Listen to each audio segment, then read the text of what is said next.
श्री हरि विष्णु बृहस्पतिवार व्रत कथा। प्राचीन समय की बात है। भारत में एक राजा राज करता था। वह बड़ा प्रतापी तथा दानी था। वह नित्य प्रतिदिन मंदिर में दर्शन करने जाता था। ब्राह्मण और गुरु की सेवा किया करता था। उसके द्वार से कोई भी याचक निराश होकर नहीं लौटता। वह प्रत्येक गुरुवार को व्रत रखता एवं पूजन करता। हर एक दिन गरीबों की सहायता करता था। परंतु यह सब बातें उसकी रानी को अच्छी नहीं लगती थी। वह न व्रत करती और न किसी को भी एक पैसा दान में देती थी। वह राजा से भी ऐसा करने को मना किया करती थी। एक समय की बात है कि राजा शिकार खेलने वन को चले गए थे। घर पर रानी और दासी थी। उसी समय गुरु वसुदेव साधु का रूप धारण कर राजा के दरवाजे पर भिक्षा मांगने आए। साधु ने रानी से भिक्षा मांगी तो वह कहने लगी, हे साधु महाराज, मैं इस दान और पुण्य से तंग आ गई हूँ। इस कार्य के लिए तो मेरे पतिदेव ही बहुत हैं। अब आप ऐसी कृपा करें कि सारा धन नष्ट हो जाए तथा मैं आराम से रह सकूं। साधु रूपी वसुदेव ने कहा, हे देवी, तुम बड़ी विचित्र हो। संतान और धन से कोई दुखी नहीं होता, इसको सभी चाहते हैं। पापी भी पुत्र और धन की इच्छा करता है। अगर तुम्हारे पास अधिक धन है तो भूखे मनुष्यों को भोजन कराओ, प्याऊ लगवाओ, ब्राह्मणों को दान दो, धर्मशालाएं बनवाओ, कुआं, तालाब, बावड़ी, बगीचे आदि का निर्माण कराओ, निर्धन कुमारी कन्याओं का विवाह करवाओ, साथ ही यज्ञ करो। इस प्रकार के कर्मों से आपके लोक और आपका नाम पारलोक में सार्थक होगा एवं स्वर्ग की प्राप्ति होगी। परंतु रानी साधु की इन बातों से खुश नहीं हुई। उसने कहा, हे साधु महाराज, मुझे ऐसे धन की आवश्यकता नहीं है जिसको मैं अन्य लोगों को दान दूंगा, उसको जिसको रखने और संभालने में ही मेरा सारा समय नष्ट हो जाए। साधु ने कहा, हे देवी, यदि तुम्हारी ऐसी इच्छा है तो जैसा मैं तुम्हें बताता हूँ वैसा तुम ही करना।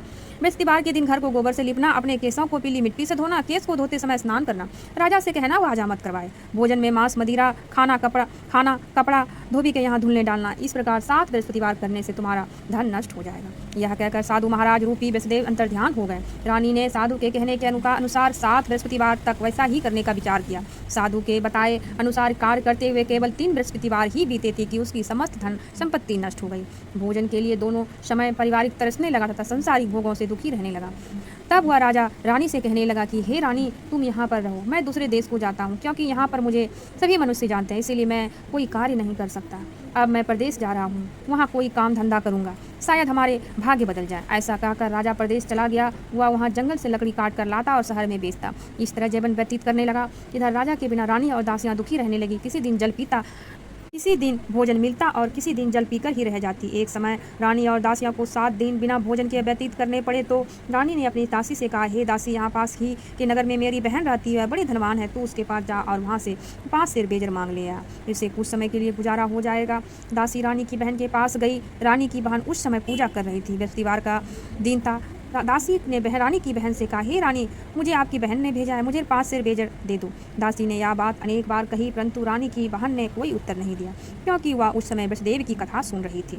जब दासी को रानी की बहन से कोई उत्तर नहीं मिला, वह बहुत दुखी हुई। उसे क्रोध भी आया। वह लौटकर रानी से बोली, हे रानी, आपकी बहन बहुत ही घमंडी है, वह छोटे लोगों से बात भी नहीं करती। मैंने उससे कहा तो उसने कोई उत्तर नहीं दिया, मैं वापस चली आई। रानी बोली, हे दासी, इसमें उसका कोई दोष नहीं है। जब बुरे दिन आते हैं तब कोई सहारा नहीं देता। अच्छे बुरे का पता विपत्ति में ही लगता है। जो ईश्वर की इच्छा होगी वही, यह हमारे भाग्य का दोष है। इधर रानी की बहन ने सोचा कि मेरी बहन की दासी आई थी, परंतु मैं उससे ना बोली, इसे वह बहुत दुखी हुई होगी। अतः कथा सुन और भगवान विष्णु का पूजन समाप्त कर वह अपनी बहन के घर गई और कहने लगी, हे भगवान बहन, मैं बृहस्पतिवार का व्रत कर रही थी, तुम्हारी दासी हमारे घर गई थी, परंतु जब तक कथा होती है तब तक हम लोग न उठते हैं और न बोलते हैं, इसीलिए मैं न बोली। कहो दासी, क्यों गई थी? रानी बोली, बहन, हमारे घर अनाज नहीं था, वैसे तुमसे कोई बात छिपी नहीं है, इस कारण मैंने दासी को तुम्हारे पास 5 सेर बेजर लेने के लिए भेजा था। रानी की बहन बोली, बहन देखो, बृहस्पति भगवान सबकी मनोकामना पूर्ण करते हैं, देखो शायद तुम्हारे घर में अनाज रखा हो। यह सुन दासी घर के अंदर गई तो वहाँ उसे एक घड़ा बेजर भरा मिला। उसे बड़ी हैरानी हुई, क्योंकि उसने एक एक बर्तन देख लिया था। उसने बाहर आकर रानी को बताया। दासी अपनी बहन रानी के कहने लगी, हे रानी, देखो, वैसे हमको जब अन्न नहीं मिलता तो हम रोज ही व्रत करते हैं, अगर इसे व्रत की विधि और कथा पूछ ली जाए तो उसे हम भी कर लिया करेंगे। दासी के कहने पर रानी ने अपनी बहन से बृहस्पतिवार व्रत के बारे में पूछा। उसकी बहन ने बताया, हे रानी बहन, बृहस्पतिवार को सूर्योदय से पूर्व उठकर स्नान करके बृहस्पतिवार का व्रत करना चाहिए, लेकिन उस दिन सिर नहीं धोना चाहिए।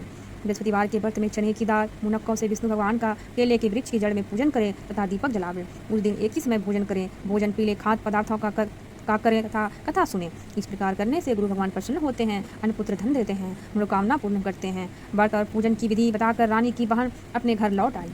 रानी और दासी दोनों ने निश्चय किया कि वे बृहस्पतिदेव भगवान का पूजन जरूर करेंगी। 7 दिन बाद जब बृहस्पतिवार आया तो उन्होंने व्रत रखा। गुड़साल में जाकर चना गुड़ बीन लाए तथा उसी डाल से केले की जड़ में विष्णु भगवान का पूजन किया। अब भोजन पीला कहाँ से आए? दोनों बड़ी दुखी हुई, परंतु उन्होंने व्रत किया था, इस कारण बृहस्पतिदेव भगवान प्रसन्न थे। एक साधारण व्यक्ति के रूप में वे 2 थालों में सुंदर पीला भोजन लेके आए और दासी को देखकर बोले, हे दासी, यह भोजन तुम्हारे और रानी के लिए है, तुम दोनों करना। दासी भोजन पाकर बड़ी प्रसन्न हुई और रानी से बोली, रानी जी भोजन कर लो। रानी को भोजन के बारे में कुछ पता नहीं था, इसीलिए वह बोली, तू ही भोजन कर, क्योंकि तू हमारी व्यर्थ में हंसी उड़ाती है। दासी बोली, हे व्यक्ति, एक व्यक्ति भोजन दे गया है। रानी कहने लगी, वह भोजन तेरे लिए ही दे गया है, तू ही भोजन कर। दासी ने कहा, वह व्यक्ति हम दोनों के 2 थालों में भोजन दे गया, इसलिए मैं और आप दोनों साथ साथ भोजन करेंगे। फिर दोनों ने गुरु भगवान को नमस्कार कर भोजन प्रारंभ कर दिया। उसके बाद से वे प्रत्येक बृहस्पतिवार को गुरु भगवान का व्रत और पूजन करने लगे। बृहस्पति भगवान की कृपा से उसके पास धन हो गया, परंतु रानी फिर पहले की तरह आलस्य करने लगी। तब दासी बोली, देखो रानी, तुम पहले की तरह आलस्य करती थी, तुम्हें धन को रखने में कष्ट होता था, इस कारण सभी धन नष्ट हो गया। अब गुरु भगवान की कृपा से तुम्हें धन मिला है, फिर तुम्हें आलस्य होती है। बड़ी मुसीबतों के बाद हमने यह धन पाया, इसीलिए हमें दान पुण्य करना चाहिए। तुम भूखे मनुष्यों को भोजन कराओ, प्याऊ लगवाओ, ब्राह्मणों को दान दो, कुआं, तालाब, बावड़ी, बगीचे आदि का निर्माण कराओ, मंदिर पाठशाला बनवाकर दान दो, कुंवारी कन्याओं का विवाह करवाओ। धन को शुभ कार्यों में खर्च करो, जिससे तुम्हारे कुल का यशवत्ता स्वर्ग प्राप्त हो और पितर प्रसन्न हो। दासी की बात मानकर रानी ने इस प्रकार के कर्म करने प्रारंभ कर दिए, जिससे उनका काफी यश फैलने लगा। एक दिन रानी और दासी आपस में विचार करने लगी कि ना जाने राजा किस दशा में होंगे, उसकी कोई खोज खबर नहीं है। गुरु भगवान ने उन्होंने प्रार्थना की और भगवान ने राजत्री में राजा को स्वप्न में कहा, हे राजा, उठ, तेरी रानी तुझको याद करती है, अब अपने देश को लौट जा। राजा प्रातःकाल उठकर जंगल से लकड़ियां काट कर लाने के लिए जंगल की ओर चल पड़ा। जंगल से गुजरते हुए वह सोचने लगा, रानी की गलती से उसे कितने दुख भोगने पड़े। राजपाट छोड़कर उसे जंगल में आकर रहना पड़ा। जंगल से लकड़ियां काटकर उन्हें बेचकर गुजारा करना पड़ा। उसी समय उस जंगल में बृहस्पति देव एक साधु का रूप धारण कर आए और राजा के पास आकर बोले, हे लकड़हारे, तुम इस सुनसान जंगल में किस चिंते में बैठे हो, मुझको बतलाओ। यह सुन राजा के नेत्रों में जल भर आया और साधु की वंदना कर बोले, हे प्रभु, आप सब कुछ जानने वाले हैं। इतना कहकर राजा ने साधु को संपूर्ण कहानी सुना दी। महात्मा दयालु होते हैं। वे राजा से बोले, हे राजा, तुम्हारी पत्नी ने बृहस्पति देव के प्रति अपराध किया था, जिसके कारण तुम्हारी यह दशा हुई है। अब तुम किसी प्रकार की चिंता मत करो, भगवान तुम्हें पहले से अधिक धनवान देंगे। देखो, तुम्हारी पत्नी ने बृहस्पतिवार का व्रत करना प्रारंभ कर दिया है। तुम भी बृहस्पतिवार का व्रत करके चने की दाल व गुड़ जल के लोटे में डालकर केले का पूजन करो, फिर कथा कहो या सुनो, भगवान तुम्हारी सब मनोकामनाओं को पूर्ण करेंगे। साधु को प्रसन्न देखकर राजा बोला, हे प्रभु, मुझे लकड़ी बेचकर इतना पैसा नहीं बचता जिसके भोजन करने के उपरांत कुछ बचा सकूं। मैंने रात्रि में अपनी रानी को व्याकुल देखा है। मेरे पास कोई साधन नहीं है जिससे समाचार जान सकूं। फिर मैं बृहस्पतिदेव की क्या कहानी कहूँ, मुझको तो कुछ भी मालूम नहीं है। साधु ने कहा, हे राजा, तुम किसी बात की चिंता मत करो। बृहस्पतिवार के दिन तुम रोजाना की तरह लकड़ियाँ लेकर शहर में जाओ, तुम्हें रोज से दुगुना धन प्राप्त होगा, जिससे तुम भली भांति भोजन कर लोगे तथा बृहस्पतिदेव की पूजा का सामान भी आ जाएगा। बृहस्पति देव की कथा। प्राचीन काल में एक बहुत ही निर्धन ब्राह्मण था। उसके कोई संतान नहीं थी। वह नित्य पूजा पाठ करता, परंतु उसकी स्त्री बहुत मलिनता के साथ रहती थी। वह न स्नान करती और न किसी देवता का पूजन करती। प्रातः काल उठते ही सर्वप्रथम भोजन करती, बाद में कोई अन्य कार्य करती। ब्राह्मण देवता बहुत दुखी रहते थे। पत्नी को बहुत समझाते, किंतु उसका कोई परिणाम न निकला।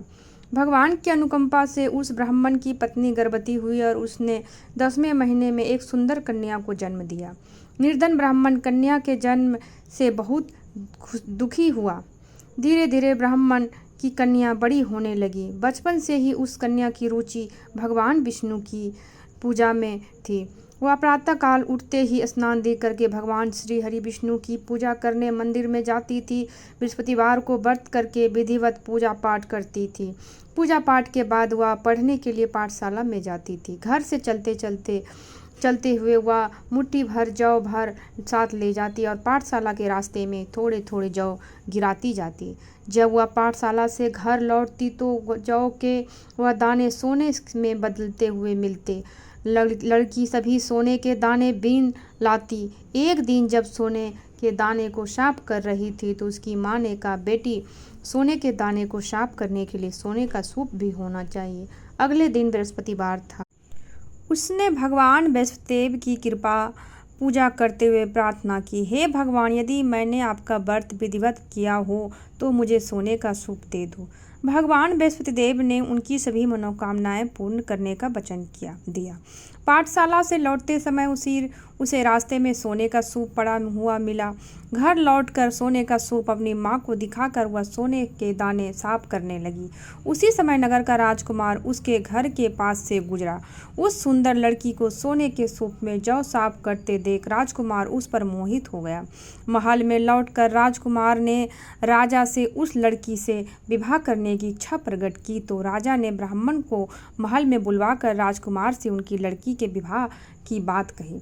ब्राह्मण तैयार हो गया। धूमधाम से उस लड़की का विवाह राजकुमार से हो गया। दुल्हन पाकर ब्राह्मण की लड़की महल में चली गई। लड़की के चले जाने से ब्राह्मण फिर निर्धन हो गया। उसे कई कई दिन भोजन भी नहीं मिलता। बहुत दुखी होकर ब्राह्मण एक दिन अपनी लड़की के पास गया। अपने पिता से निर्धनता का समाचार सुनकर उसने बहुत सा धन देकर पिता को विदा कर दिया। उस धन से ब्राह्मण के कुछ दिन तो आराम से गुजर गए, लेकिन जल्द ही फिर भूखे मरने की हालत हो गई। ब्राह्मण अपनी लड़की से धन लेने के लिए फिर महल में पहुंचा। लड़की ने अपनी पिता की बुरी हालत देखकर कहा, पिताजी, आखिर आप कब तक मुझसे धन लेकर जीवन यापन करेंगे? आप कोई ऐसा उपाय क्यों नहीं करते जिससे आपका घर धन संपत्ति से भर जाए? ब्राह्मण ने कहा, मैंने तेरी माँ को बहुत समझा लिया पर उसकी समझ में कुछ नहीं आता। उसका फूहड़पन नष्ट हो तो घर की निर्धनता भी दूर हो जाए। तब कुछ सोचकर लड़की ने पिता से कहा, पिताजी, आप कुछ दिनों के लिए माँ को मेरे पास छोड़ आओ। ब्राह्मण अपनी पत्नी को लड़की के पास महल में छोड़ आया। लड़की ने अपनी माँ से कहा, माँ, तुम प्रातःकाल उठकर स्नान ध्यान करके भगवान बृहस्पतिदेव विष्णु की पूजा अवश्य करना। पूजा करने से तुम्हारी निर्धनता अवश्य दूर हो जाएगी। लेकिन उसकी माँ ने उसकी कोई बात नहीं मानी। अब क्रोधित होकर लड़की ने अपनी माँ को एक कक्ष में बंद कर दिया। सूर्योदय के समय माँ को उठाकर जबरदस्ती उसे स्नान कराया और फिर मंदिर में ले जाकर भगवान बृहस्पतिदेव की पूजा कराई। कुछ दिनों तक ऐसा करने से माँ की बुद्धि में परिवर्तन हुआ और वह स्वयं बृहस्पतिवार का व्रत रखने लगी। उसके व्रत करने से ब्राह्मण के घर में भगवान विष्णु की अनुकंपा से धन की वर्षा होने लगी। दोनों पति पत्नी धन संपत्ति पाकर आनंद पूर्वक जीवन यापन करते हुए विष्णु धाम को चले गए। लकड़हारा बने राजा ने सन्यासी से भगवान बृहस्पतिदेव की यह कथा सुनकर बृहस्पतिवार का व्रत करके भगवान विष्णु की पूजा की। उस दिन से उसे सभी क्लेश दूर हो गए। लेकिन अगले बृहस्पतिवार को कामकाज में अधिक व्यस्त रहने के कारण उसने भगवान बृहस्पतिदेव का व्रत नहीं किया। भगवान बृहस्पतिदेव लकड़हारे से क्रोधित हो गया और उसे भूल की सजा दी। उस दिन नगर के राजा ने नगर में घोषणा करके सबको सूचित किया, प्रत्येक नागरिक मेरे महल में भोजन करने आए। जो नहीं आएगा उसे अपराधी मानकर भारी दंड दिया जाएगा।